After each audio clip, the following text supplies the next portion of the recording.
Hi, you're listening to the From Imposter to Empowered podcast. I'm your host, Jill Perrick, a life and success coach who specializes in helping working professionals and entrepreneurs overcome imposter syndrome. If you feel like you're not as smart, capable, or worthy as you actually are, and that someone is going to find you out, you've come to the right place. I use social and cognitive psychology, neurolinguistic programming, and somatic healing to take my clients from imposter to empowered so they can go after the success that they want and feel worthy of it too. Let's dig in. Hello to my fraud squad. Welcome back to the From Imposter to Empowered podcast. I'm your host, Jill Perrick. You can find me on Instagram at your coach Jill. And when you're listening to this, it's the second weekend of January. Second week, not second weekend. But next week, I am going to Mexico.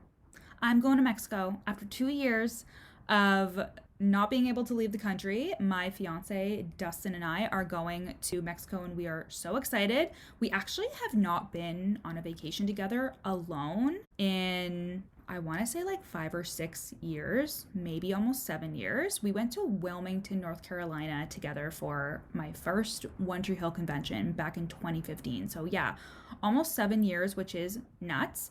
And we are so excited to spend some of that alone time together and just eat good food and drink and hang out. And I'm going to read all the books and relax and tan and swim in the amazing pool that's at our Airbnb condo. And we're just really excited. We're going to take all the precautions. At this point, hopefully I have my booster. So I am super excited to just lay in the sun and relax. I mean, I have been on vacation, but it's only been out to Alberta, which is another Canadian province if you're not Canadian. The first time in the summer to see family, and then the second time for my brother's wedding, which was at the end of November. And the reason why we haven't been on a vacation together alone in so long is just because I spend a lot of time with my family, and as does he. And usually when my family's like, hey, like we're gonna go on this vacation or whatever, we're like, okay, we'll go. So it's usually always like a family affair. But this time we are going together, just the two of us, and we are really excited to spend that time together, especially because we got engaged on my birthday last year, and now we're coming up on my 30th birthday in March, and our first engagement anniversary. So I'm also like gonna start wedding planning with my mom because she used to be an event planner at her work. It was actually the same organization that I worked at for 6.5 years. She's been there for like 35 years now and is gonna retire at some point, but she was an event planner for them for a long time. So she is helping me plan the wedding. Dustin's just along for the ride because I'm a control freak and so is she. So it's gonna be fun. But honestly, wedding planning stresses me the fuck out. Like, it's so overwhelming. But I am excited to start and just nail down a date. It's gonna be in 2023, so we're really excited about that. But yeah, that's just what's been going on this front. And today I want to talk to you about perfectionism and imposter syndrome because I know so many of you are self-identifying as perfectionists, and I know that I definitely do. And perfectionism is just that need to have things go a certain way, because I think that we can all agree that we know that we can't ever be perfect. And here's the kicker, okay? The reason why perfectionism fucks us up so much is because we have this internal belief like nothing I ever do is perfect, but you're striving for perfection, and that means that you are colossally disappointed by everything that you do and the things that you produce because your brain is expecting perfection. And when it's not that way, you get disappointed in yourself, or you think it could have been better, or you think this wasn't my best, it could have been better. Especially if you are neurodivergent, you have a very all or nothing type of brain, and a lot of the time when you do something or produce something, you're telling yourself it's not good enough. And sometimes you even have executive dysfunction, because I know, because I have ADHD, like getting started on things can be really hard for me, and the thoughts don't make it any easier. So procrastination and resistance is really common when it comes to being a perfectionist and getting things done, because you're already telling yourself it's not going to be perfect, it's not going to be good enough. So a lot of people either produce the thing and are stressed out the entire time and are never satisfied with the outcome, or the other half of the people are not even getting started on it and are procrastinating and have so much resistance to getting things done. Like, for example, if you have an online business and you know that you have to show up and like talk on stories or like upload Instagram posts or something like that, you could experience a lot of resistance to doing that, in terms of not even being able to do a caption without it taking for fucking ever because you're trying to make it perfect, but perfect doesn't exist. Or you could be on the other side of the spectrum with this, in terms of being like, you're doing it, but you're so unhappy with the result and you're telling yourself the entire time, this isn't good, nobody's gonna like it. So you're just really beating yourself up. And the reason why I talk about perfectionism so much is because perfectionism is the armor that protects deeply rooted imposter syndrome. Because if you do everything right, you won't be found out. And I want you to really sit with that for a second, in that, like, you probably feel like as long as you do X, Y, and Z in the right way, and yes, I said Z because I am Canadian and that is the only correct way to say it. So if you do X, Y, and Z in a certain way, then people won't discover your secret or your crusher. Dr. Valerie Young, who wrote The Secrets of Successful Women, I believe, it was one of the first things I read about imposter syndrome, and I am in the midst of writing my own imposter syndrome book, so I'm super excited about that. Who knows how fucking long it's going to take me, because I have a lot of thoughts, and here's another thing, guys. It's coming in. Another neurodivergent quirk that I have is that, like, I would put things off because I would tell myself, you will have more information later. You will know more later. And then if you do something and put it out into the world now, then you could acquire more good information and it could have gone into that project. So if you relate to that, I just want to let you know that as painful as it is to just do things, even if you don't know everything at the time, or if you're telling yourself you don't know everything at the time, that is the only way to get anything done and to build your business and to build your brand and to be somebody who gets shit done, because you will truly never know enough. You will truly never know enough. You will truly never be able to have all of the information and all of the experience and all of the knowledge enough, because if you keep telling yourself that, you will never fucking take action in your life. Okay, so that was a little off tangent, but we were talking about perfectionism and how if you do everything right, then you won't be found out. And because if you do fuck something up, then you would be outed, and then somebody would see that you're not as capable or as confident or as smart as you are pretending to be. And if you do make a mistake, then everyone would see that you're a fraud.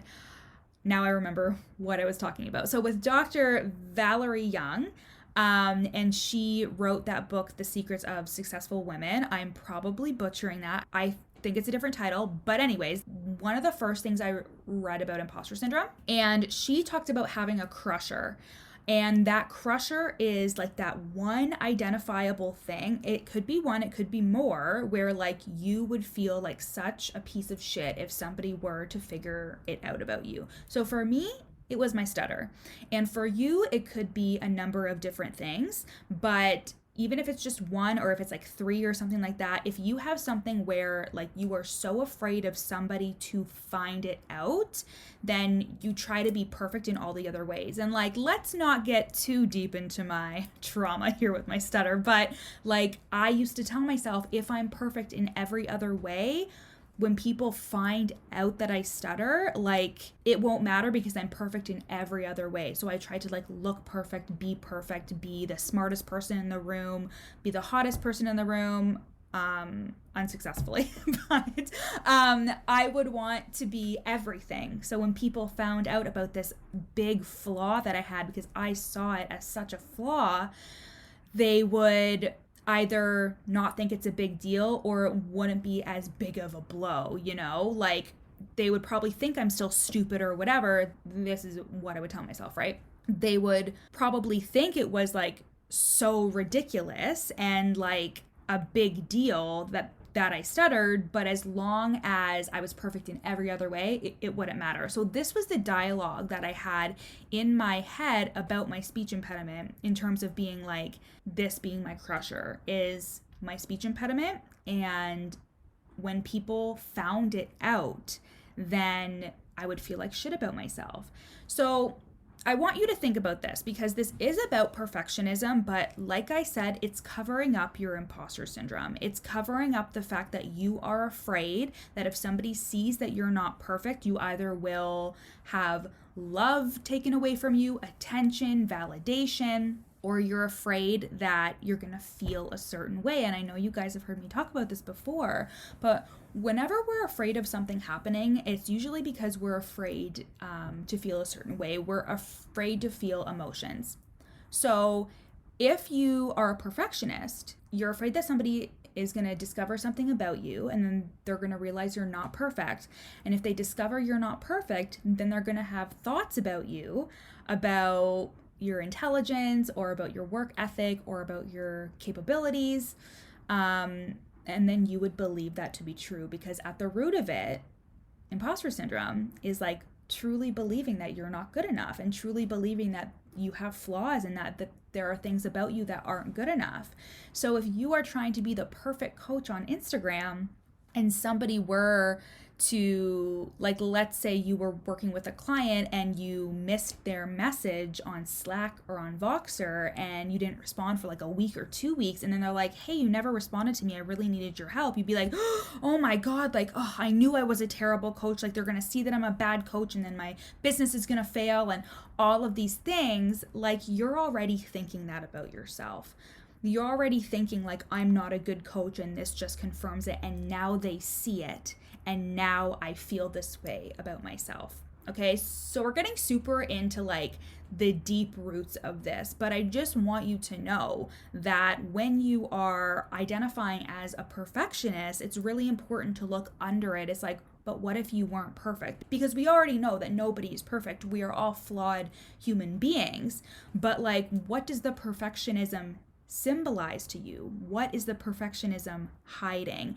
And I don't want that to sound like, what's your perfectionism hiding? Are you hiding some big, deep, dark secret? But it's important for you to look at it in terms of like, yeah, like, what am I afraid of people saying about me if I'm not perfect? What am I afraid of people thinking about me if I'm not perfect, or if I fuck this up?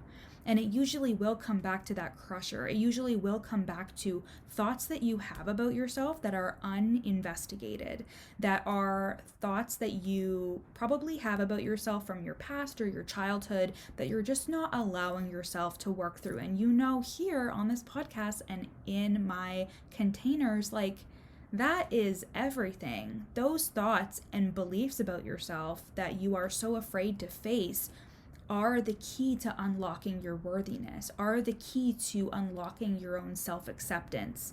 You know, perfectionism also tells us that we're not worthy of love until we do things a certain way, or until things are perfect. But again, it's unattainable. And then we constantly tell ourselves we're not worthy of love. So we have to do more, be more, know more in order to be worthy of love. So perfectionism and imposter syndrome are so deeply intertwined. And I truly believe that when somebody is talking about being a perfectionist, like, under that very layered topic, we are looking at imposter syndrome. We are looking at unworthiness in terms of feeling like I'm not good enough. So in order for me to cover up the fact that I'm not good enough, I'm going to be perfect in all of these other ways. And again, I want to bring it back to the fact that I have a stutter, and I had undiagnosed ADHD for my entire life up until I was 29 and a half years old. Up until just like October is when I got fucking diagnosed, October 2021. So I had been suffering internally for so long, and I would definitely identify as a perfectionist, and I didn't realize how intertwined that was with my own imposter syndrome. And once I started working through my imposter syndrome and working through that unworthiness, I was able to realize that, oh, my relationship to perfectionism is so much different now. It is so different now because I am not expecting perfection.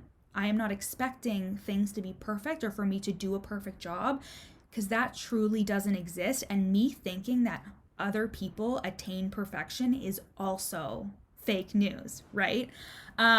So we look at other people and we see what they're doing and we think to ourselves, well, they're doing it the right way. They're doing things in the way that's right. But what we're doing is we are looking at somebody who has just accepted themselves. We are looking at somebody and we are seeing that they have accepted this as good enough. They have told themselves, this is great. I'm going to put this out into the world. Even if that's not their internal dialogue, you see it and you accept it. You see it and you're like, oh, good for them. They're putting their words out in the world. Like, I think about people who show up on Instagram Live or they're on their stories and they're talking, and I used to see that as such a threat, and I used to compare myself and be like, what do they have that I don't? And I'm so insecure and I can't do it right and they're doing it right.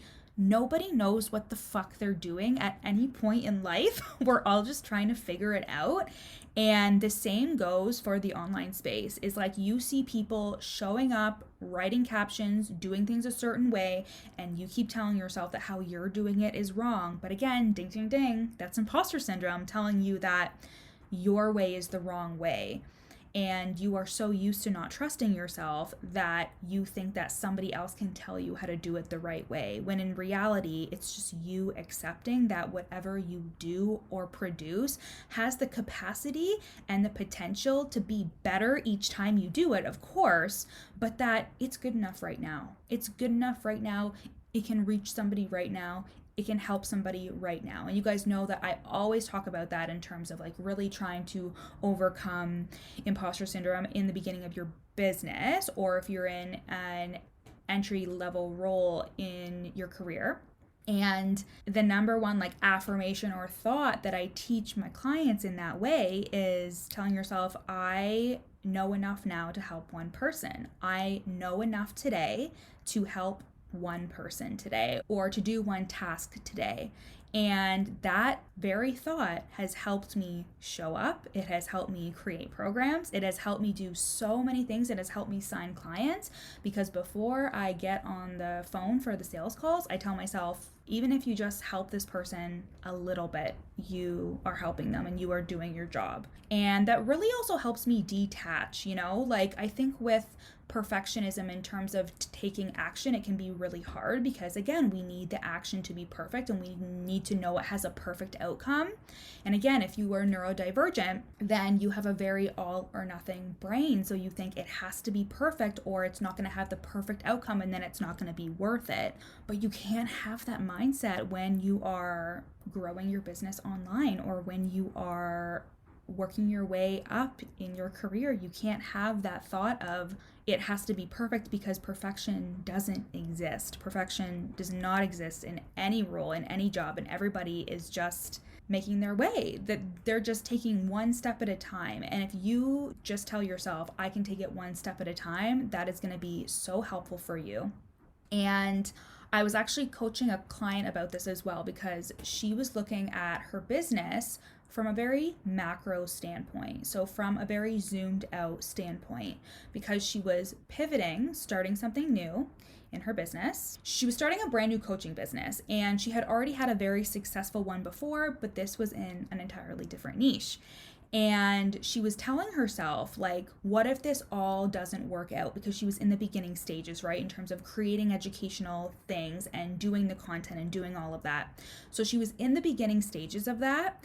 And I said, you're looking at this from a macro viewpoint, but you need to go micro. Whenever you feel like there's a lot of all or nothing, what if this all doesn't work out? Is this all for nothing? That is an indication that your brain is just trying to like widen its eyes. It's trying to protect itself because it's experiencing the resistance and the procrastination. So it's trying to protect you. Your brain is trying to tell you, oh my God, like we need to look at this on a grand scale, because like, what if this post isn't worth it and doesn't get the response you want? And then your business fails. And then this was all for nothing. Oh my God, we don't want to feel the effects of that. We don't want to be rejected.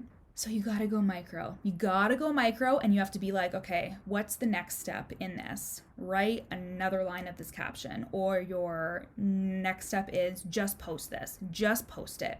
You know, you need to go micro when you are experiencing perfectionism. You need to just put one foot in front of the other and really narrow your focus, because I don't know if you guys have ever heard this about anxiety, but something that you can do when you're feeling very anxious or fearful, when your body is in that sympathetic state. And if you struggle with anxiety or fear, what happens is your body goes into a sympathetic nervous system state. So it goes into this sympathetic state where it's like nervous and anxious, and it basically goes into fight or flight. And a trick that you can do is to widen your eyes, because the brain is a caveman brain, right? So when it's aware of all of its surroundings, that's how it feels safe. And that's what your brain is doing. Your brain is trying to widen its eyes and see everything from like a big standpoint, so it can assess the danger and make sure that you're going to be okay and protect yourself. And that usually means inaction. That usually means protecting yourself by letting yourself sit in the resistance and procrastinating and not actually taking the action, because then taking the action means you're at risk for rejection or failure or what have you, right? So your brain is just widening its eyes. But when you are experiencing perfectionism, you need to go micro. You need to put your blinders on and take one step at a time down the path. You will accomplish so much when you do that. And again, to remember that perfectionism is the armor that protects deeply rooted imposter syndrome, in terms of you are afraid that if you are not the perfect version of yourself, then people are going to see that crusher. They are going to see that part of you that you don't want to be seen. They are going to see that you're not as smart, capable, intelligent, whatever you tell yourself. But those all come from your own thoughts about yourself. Like, I always used to tell myself I was really stupid.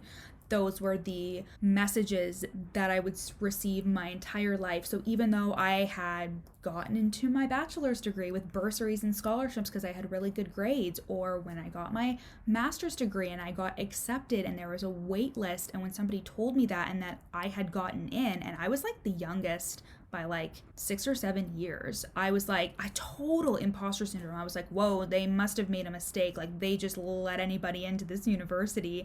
And they were like, nope, there was a wait list and you got on. And I was like, what? Like, it's so interesting because I had so much of that evidence that I wasn't stupid, but because I was so used to telling myself I was stupid and having those thoughts and believing those stories about myself from my past and my childhood, that was another small crusher, that if somebody were to see that I wasn't perfect, or if I handed in something late, or if I didn't do something the correct way or what have you, then people would see, oh, she's actually not as smart as she thinks she is, because that's what I thought about myself. So to recap, perfectionism is just covering up imposter syndrome. And as always, your job is to look what's under the perfectionism. If you weren't perfect, what are you afraid would happen? What are you afraid somebody would see? What are you afraid of people knowing about you? What would that reveal about you? How would you feel about it? And I'm sure you'll find a lot underneath there. And then remembering that when you are going through an experience where perfectionism is coming up for you and you're experiencing a lot of resistance during a task or something like that, go micro. Take one step at a time. Break everything down into chunks, especially if you're neurodivergent and you're doing your all or nothing thinking and you're thinking it needs to be perfect. Break things down as simply as fucking possible. One tiny, teeny step at a time, and let that be good enough. Okay, so another thing that I want to tell you guys is I have a new freebie, and it's called the Worthiness Challenge. And you can go to the link in my show notes, and you can also go to the link in my bio on Instagram at Your Coach Jill, and you can sign up. And that is a 15-day challenge. It's an email challenge, and you will get an email each day with either a journal prompt, an EFT tapping sequence, or a meditation with breath work. And if you are interested in taking this work deeper with me and unwinding that unworthiness wound so you can reduce your self-sabotaging I'm not good enough spinouts that are causing you to procrastinate and hold back, especially holding back in your business and having that business abundance you so desperately want, then you can apply for one-to-one coaching at the link in my show notes. And it's for 6 months. It's the only way you can work with me present time, because the Worthy Woman method is not reopening. As I told you guys last week, it's not reopening its doors until late spring, I would say, because we're doing some really exciting stuff inside the method, and I really want to work on that with my clients. So one-to-one coaching is the only way that you can work with me right now. So you can go to the link in my show notes again and apply for one-to-one coaching, and I'll see you guys next week. I won't see you. You will hear me though, even though I will be in Mexico. You will still hear the episode, and I will talk to you guys then. Bye. Thanks for listening to the From Imposter to Empowered podcast. Head to the show notes to find out how you can take this work deeper with me in one-to-one coaching or in my lifetime group coaching program, The Worthy Woman Method. In the show notes, you'll also find a free 3-day challenge to start the process of overcoming your inner imposter. And once you're done with that, screenshot this episode and share it on Instagram, tagging me at YourCoachJill so we can connect. See you next time.